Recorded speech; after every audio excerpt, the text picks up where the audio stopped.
রোগে আক্রান্তের সংখ্যা হাসপাতালগুলো প্রস্তুত রাখার নির্দেশ স্বাস্থ্যমন্ত্রীর। চট্টগ্রামে বাংলাদেশ সেনাবাহিনীর আর্টিলারি সেন্টারে বঙ্গবন্ধু শেখ মুজিব ব্যাটারি কমপ্লেক্সের উদ্বোধন করলেন প্রধানমন্ত্রী শেখ হাসিনা। এবং 2 দিনের রাষ্ট্রীয় সফর আজ ঢাকায় আসছেন কাতারের আমির। বিমানবন্দরে স্বাগত জানাবেন রাষ্ট্রপতি মোহাম্মদ শাহাবুদ্দিন।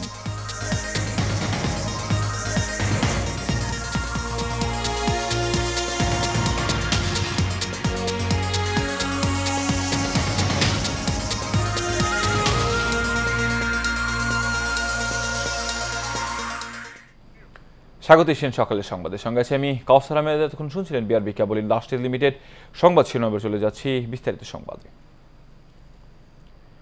সারা দেশে বইছে তীব্র তাপপ্রবাহ। প্রচণ্ড গরমে ডায়রিয়া, সর্দি, কাশি সহ নানা রোগে আক্রান্ত হচ্ছে মানুষ। এসব রোগে সবচেয়ে বেশি আক্রান্ত হচ্ছে শিশুরা।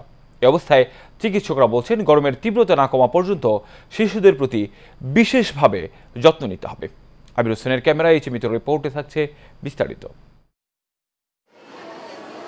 প্রচণ্ড গরমে মানুষের হাঁসফাঁস অবস্থা।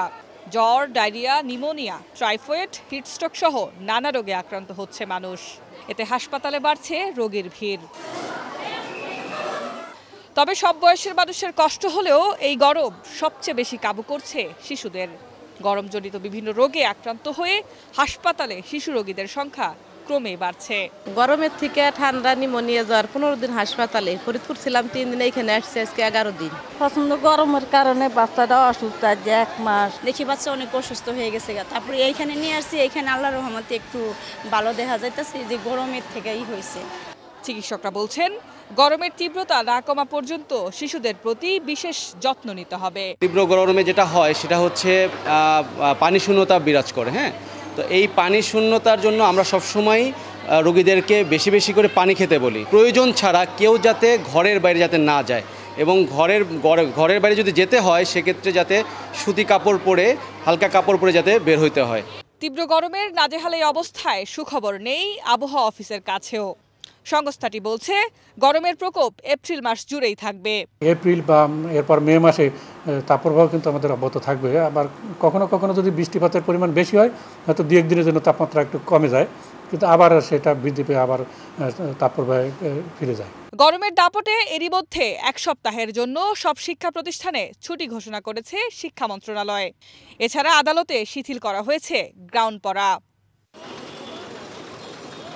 Mitu, Asian television, Dhaka. এদিকে তীব্র গরমে কুষ্টিয়ার দৌলতপুর উপজেলার স্বাস্থ্য কমপ্লেক্সে বাড়ছে রোগীর সংখ্যা। হঠাৎ বাড়তি রোগীর চাপে সেবা দিতে হিমশিম খেতে হচ্ছে চিকিৎসকদের। এই উপজেলার গত কয়েকদিন ধরে তাপমাত্রার পারদ 40-এর ঘরে ওঠানামা করছে। সোহানুর রহমান শিপনের রিপোর্ট, জানাচ্ছেন আরবি ইসলাম হিমু।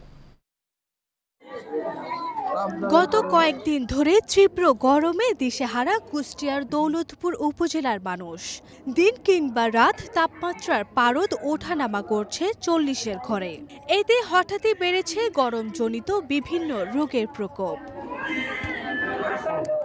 50 শয্যা বিশিষ্ট উপজেলা স্বাস্থ্য কমপ্লেক্সে প্রতিদিনই ডায়রিয়ায় আক্রান্ত 10 থেকে 15 জন রোগী আসছেন।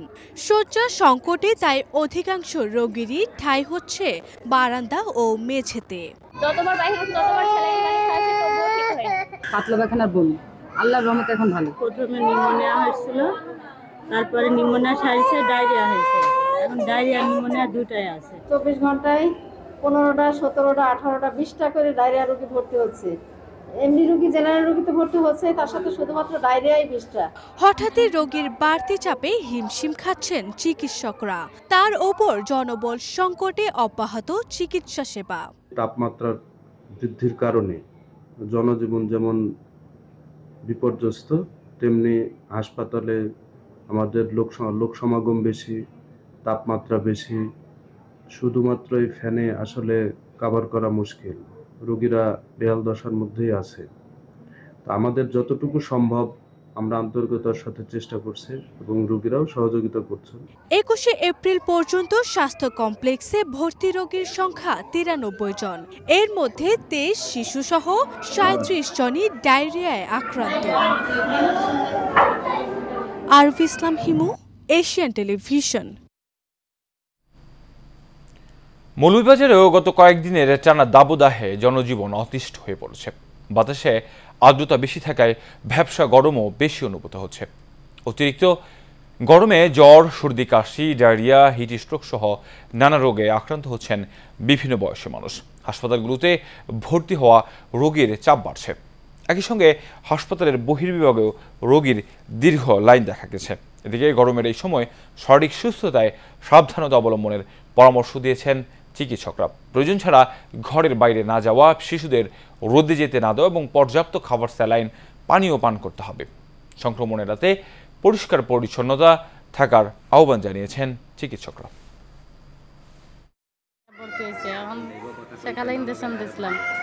গরমে ঠান্ডা লাগে গেছিল বুকে, এরপরে মনে করো আজকে একটু বাচ্চাটা সুস্থ হয়েছে। বেশিরভাগ ক্ষেত্রে দেখা যাচ্ছে বাচ্চাগুলা পানি শূন্যতার কারণে পানি শূন্যতা নিয়ে প্রস্রাব কম হচ্ছে, এইসব নিয়েও আসতেছে। অনেক সময় আমাদেরকে যে নিউমোনিয়া মানে শ্বাসকষ্ট, কাশি এগুলো নিয়ে আসতেছে। শ্বাসকষ্ট, কাশিগুলো দেখা যাচ্ছে এখন এই সিজনে রেসপন্সটাও কম করতেছে, কারণ শরীরগুলো ঘেমে যাচ্ছে। এই ঘাম আবার শরীরে শুকানোর কারণে কাশিগুলো দীর্ঘস্থায়ী হচ্ছে। আমাদের শিশু রোগীগুলো একটু সংখ্যা এখন বেড়ে গেছে। আমাদের নিউমোনিয়া রোগী আমরা একটু বেশি পাচ্ছি, ডায়রিয়া রোগী আমরা তুলনামূলক একটু বেশি পাচ্ছি। আমরা আমাদের পর্যাপ্ত পরিমাণ চিকিৎসা সেবা এবং আমাদের ওষুধগুলো কালেকশন করে রেখেছি। আমরা আশাবাদী আমাদের মন্ত্রণালয়, সচিবালয়, বিভাগীয় পরিচালক স্যারের কার্যালয় আমরা যেভাবে গাইডলাইন পাচ্ছি সেভাবে আমরা।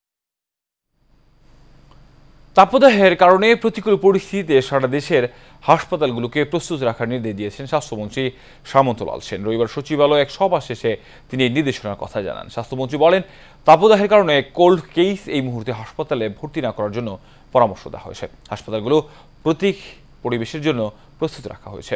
বয়স্ক শিশুরা যেন প্রয়োজন ছাড়া বাসার বাইরে না যায় সে বিষয়ে পরামর্শ দেন স্বাস্থ্যমন্ত্রী ডাক্তার সামন্ত লাল সেন।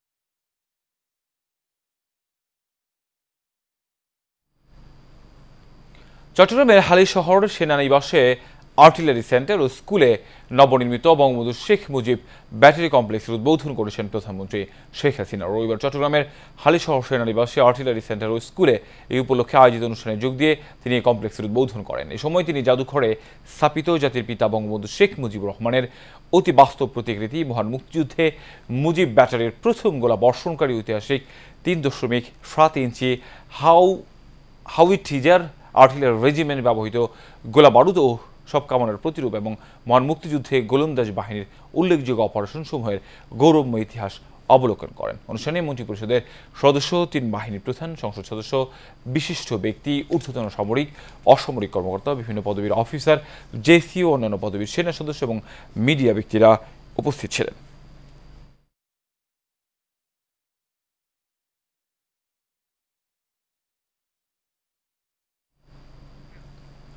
আজ 2 দিনের রাষ্ট্রীয় সফরে বাংলাদেশে আসছেন কাতারের আমির Sheikh Tamim bin Hamad Al Thani. রাষ্ট্রপতির প্রেস সচিব মোহাম্মদ জয়নাল আবেদিন জানান, একটি বিশেষ বিমানে আজ বিকেল 5টায় হযরত শাহজালাল আন্তর্জাতিক বিমানবন্দরে কাতারের আমিরের অবতরণের কথা রয়েছে।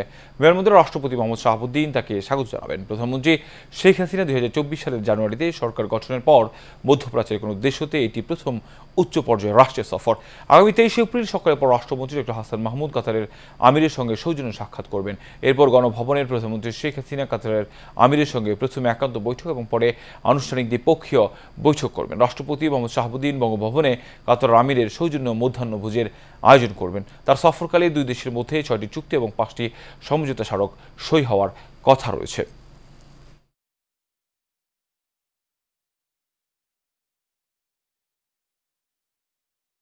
রাজধানীর ঢাকা ক্লাবে আসামের ব্যতিক্রম মাসদোর উদ্যোগে অনুষ্ঠিত হলো মেডিকেল ট্যুরিজম কনক্লেভ। এই আয়োজনে সহযোগিতায় ছিল বাংলাদেশ সহকারী high commission, Guwahati friends of Bangladesh এবং সম্প্রীতি বাংলাদেশ। দিনব্যাপী এই কনক্লেভে বাংলাদেশ ও ভারতের বিভিন্ন সরকারি, বেসরকারি হাসপাতালের বিশেষজ্ঞ এবং ওষুধ শিল্পের প্রতিনিধিরা অংশগ্রহণ করেন। স্বাস্থ্য খাতে 2 দেশের মধ্যে সহযোগিতা বৃদ্ধি এবং জনগণের জন্য সার্বজনীন স্বাস্থ্যসেবা নিশ্চিত করার বিশেষজ্ঞরা আলোচনা ও মত বিনিময় করেন। এর আগে কনক্লেভের উদ্বোধনী অনুষ্ঠানের প্রধান অতিথি ছিলেন সাবেক পররাষ্ট্র প্রতিমন্ত্রী শাহরিয়ার আলম। বিশেষ অতিথি ছিলেন ফ্রেন্ড অব বাংলাদেশের সভাপতি, বীর মুক্তিযোদ্ধা মেজর অবসরপ্রাপ্ত শামসুল আরিফিন। অনুষ্ঠানে কিনোট প্রবন্ধ উপস্থাপন করেন কনক্লেভটির কোঅর্ডিনেটর এবং বঙ্গবন্ধু শেখ মুজিব মেডিকেল বিশ্ববিদ্যালয়ের ইন্টারভেনশনাল হেপাটোলজি বিভাগের প্রধান অধ্যাপক ডক্টর মামুনুল মাহতাব স্বপ্নের, মাজদুর সভাপতি ডক্টর সৌমেন ভারতীয় সভাপতির বিশেষ অতিথি ছিলেন। আসামের বিশিষ্ট সাহিত্যিক মিসেস রীতা চক্রবর্তী ও বাংলাদেশের পালমোনোলজিস্ট অধ্যাপক ডক্টর উত্তম কুমার বড়ুয়া।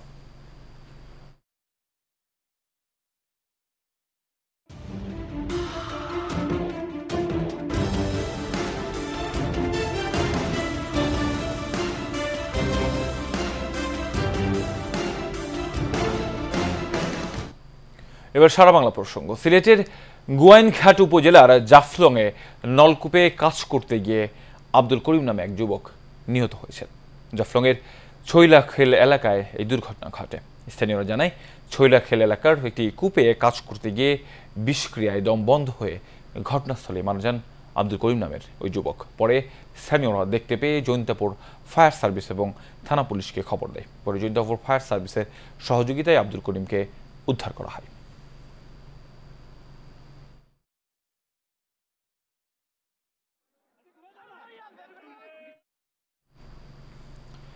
পটুয়াখালীর কলাপাড়ায় নিপা আক্তার নামে এক গৃহবধূর রহস্যজনক মৃত্যু হয়েছে।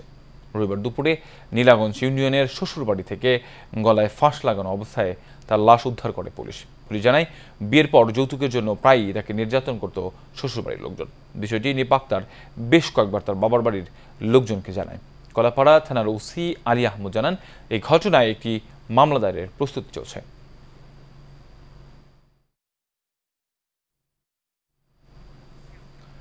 নোয়াখালীর চৌমুহনী বাজারে অগ্নিকাণ্ডে 15টি দোকান পুড়ে ছাই হয়ে গেছে। আগুনে অন্তত 50টি দোকানে ক্ষয়ক্ষতি হয়েছে। গেল রাত 8টার দিকে চৌমুহনী বাজারের বাদামতলা রোডের মসজিদ মার্কেটের একটি কাপড় দোকান থেকে অগ্নিকাণ্ডের সূত্রপাত হয়। আগুন নিয়ন্ত্রণে কাজ করে নোয়াখালীর ফায়ার সার্ভিসের 7টি ইউনিট। ফায়ার সার্ভিস জানায়, প্রাথমিকভাবে ধারণা করা হচ্ছে বৈদ্যুতিক শর্ট সার্কিট থেকে আগুনের সূত্রপাত হয়েছে। আনুমানিক 50টি দোকান আগুনে পুড়ে গেছে। তবে অগ্নিকাণ্ডের কারণ ও ক্ষয়ক্ষতির পরিমাণ তদন্ত শেষে বলা যাবে। নারায়ণগঞ্জের রূপগঞ্জ উপজেলা পরিষদ নির্বাচনে চেয়ারম্যান পদে মনোনয়নপত্র দাখিল করেছেন জাপান বাংলাদেশ গ্রুপের চেয়ারম্যান সেলিম প্রধান। রূপগঞ্জ উপজেলা কার্যালয়ের প্রশাসনিক কর্মকর্তা মোহাম্মদ আশিকুর রহমান খানের কাছে মনোনয়নপত্র দাখিল করেন তিনি। এ সময় তিনি বলেন, নির্বাচনের পথে অনেক বাধা এসেছে, আরও আসবে, কাজ করে যাব, কোনো বাধা আটকাতে পারবে না বলে মন্তব্য করেন তিনি। এ সময় উপস্থিত ছিলেন খলিল মুক্তার ও সেলিম আহমেদ ডালিম সহ আরও অনেকেই।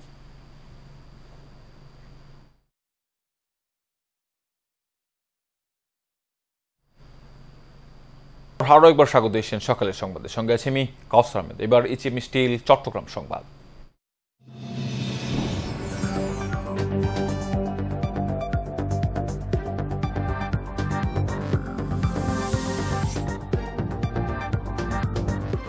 HM Expert B500 CWR স্বাধীনতার সুবর্ণ জয়ন্তীতে নতুন বাংলাদেশ গড়ার প্রত্যয়। HM Steel B500 CWR।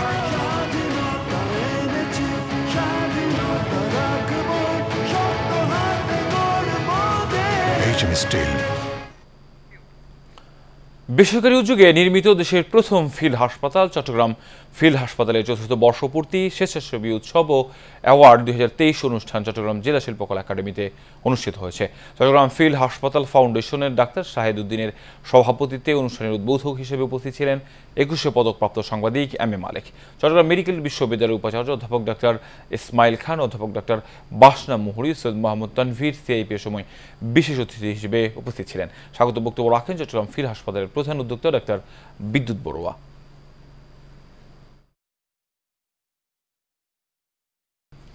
শেষ করবে এশিয়ান সকালের সংবাদ। এর আগে বিআরবি কেবল ইন্ডাস্ট্রি লিমিটেড সংবাদ শিরোনাম জানাবো আরো একবার।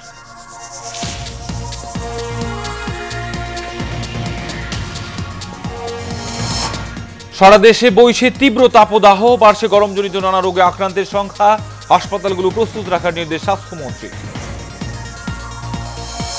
চট্টগ্রামে বাংলাদেশ সেনাবাহিনীর আর্টিলারি সেন্টারে বঙ্গবন্ধু শেখ মুজিব ব্যাটারি কমপ্লেক্সের উদ্বোধন করলেন প্রধানমন্ত্রী শেখ হাসিনা।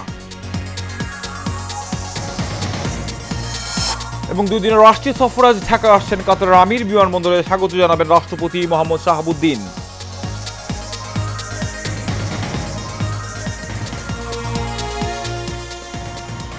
এশিয়ান সকালের সংবাদ এ পর্যন্তই। পর সংবাদ দেখার আমন্ত্রণ রইল। ধন্যবাদ সবাইকে।